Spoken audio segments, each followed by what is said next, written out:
Hello, my name is Fiona Galloway. I'm an associate solicitor at Bitesize Solicitors in Ipswich, and I'm talking today about rent deposits. We'll start with what is a rent deposit.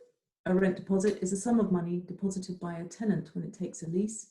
It is deposited as security against non-payment of rent or other breaches of the lease. A landlord will often ask for a rent deposit where a lease is assigned, or if it is granted to a tenant which, in the landlord's view, does not have sufficient financial standing. How is a rent deposit documented? A landlord and tenant will agree a rent deposit deed, which usually covers the circumstances when a landlord can withdraw from the deposit, i.e. following any default or breach by the tenant, and not just failing to pay rent, and the conditions when a landlord must repay the deposit to the tenant. When the landlord has drawn on the deposit, the deed will usually provide that the tenant is obliged to top up the deposit, for example, not only after a landlord's withdrawal, but if the rent increases at review. The circumstances when a landlord is entitled to draw down may include where rent and other sums due under the lease are unpaid, to cover any losses, expenses, or costs incurred by the landlord relating to the tenant's breach of any lease covenants, or if the lease is forfeited by the landlord or disclaimed on the tenant's insolvency, for example. Any bank charges that are incurred in relation to the operation of the rent deposit. If you are a tenant, you should require in the rent deposit deed that the landlord has to provide you with a specified number of days written notice before making the withdrawal.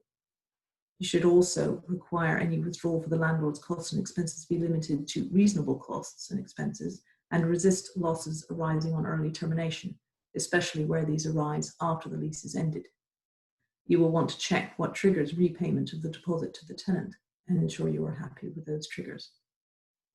If you are the landlord, you should be cautious prior to exercising your rights under a rent deposit deed and make sure you do not waive the right to forfeit if you are considering that as an option. On the question of how much would be considered suitable for a rent deposit, on the grant of a new lease, there is no prescribed amount, and it will usually be an amount agreed between the parties which reflects the rent payable under the lease, the likely period it would take the landlord to relet the property, and the risk of tenant's default. You will not want to set the level too high, otherwise there will be tax implications, for example, STLT. On an assignment, the landlord may require a rent deposit from the assignee as a condition to the landlord granting consent to the assignment. The request for a deposit and the amount of deposit required must be reasonable in the circumstances in accordance with the Landlord and Tenant Act 1988. Generally, a deposit is equivalent to 6 to 12 months rent due under the lease. Rent, of course, includes both service charges and insurance rent, in addition to ground rent. In the context of residential tenancies under the Housing Act 1988, the rent deposit, of course, is held in a tenancy deposit scheme, which is compulsory for all assured and assured short-hold tenancy agreements created on or after the 6th of April 2007. The landlord is required to safeguard tenancy deposits paid in connection with ASTs by ensuring the deposit is held in such a scheme, either a custodial or an insurance tenancy deposit scheme. Otherwise, the landlord will not be able to serve a Section 21 notice on the tenant to bring the tenancy to an end. There are different ways to structure a rent deposit, which means how the money is held.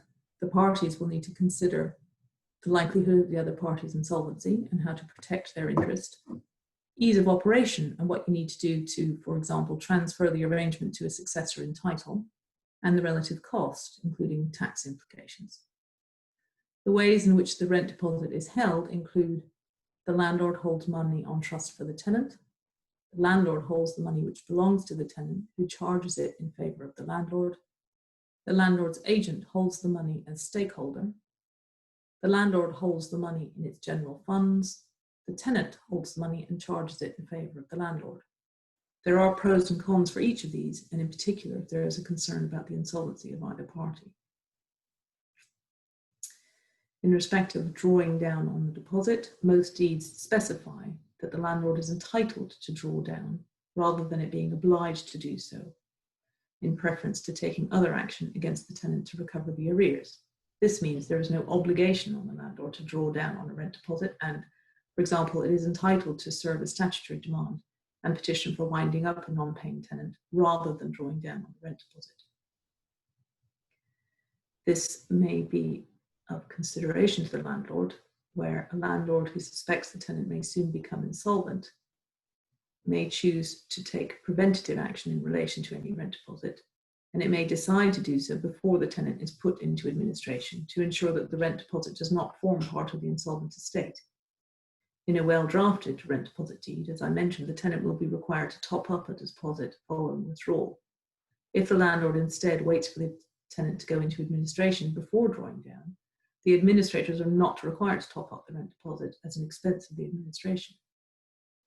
On the question of recoverability, the landlord will have to balance that with the alternative where, if it does not draw down the rent deposit after the tenant has entered administration, the administrator will be liable to pay the rent as an expense of the administration, and the rent deposit remains intact to be used against other potential liabilities, subject to the terms of the rent deposit deed.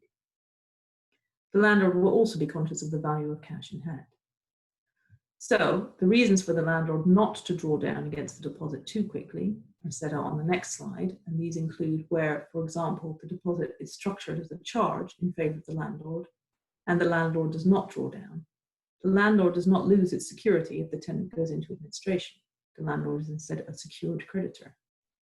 The landlord is not normally obliged to use the deposit, and it may wish to consider forfeiting the lease, although note the current restrictions in the Coronavirus Act 2020, or exercising under the Commercial Rent Arrears Recovery Scheme as an enforcement option. If the tenant goes into administration and the administrators continue to make use of the property, the rent remains payable as an expense of the administration, as I mentioned. The landlord may want to leave the deposit where it is in order to cover other liabilities, for example, dilapidations, which may be permitted under the rent deposit deed. The final consideration is whether a rent deposit constitutes a financial collateral arrangement, and this will depend on its form. Under the paragraph 43(2) of Schedule B1, no step may be taken to enforce security over the property of a company in administration without the consent of the administrator or the court's permission. These do not apply to any security that was created or arises under a financial collateral arrangement. A rent deposit which creates a charge may fall into this category if the landlord has possession or control of the rent deposit account. As a result, if the rent deposit constitutes a financial collateral arrangement, the benefit to the landlord is that it does not need the agreement of the administrator or the court's permission before it can draw down on the rent deposit. Also, where the landlord holds the rent deposits as part of its general funds or in a separate account, rather than by a stakeholder, the tenant's insolvency will have no impact on the landlord's right to deduct from the rent deposit. Thank you very much for listening. This has been a brief overview of considerations when negotiating a rent deposit deed.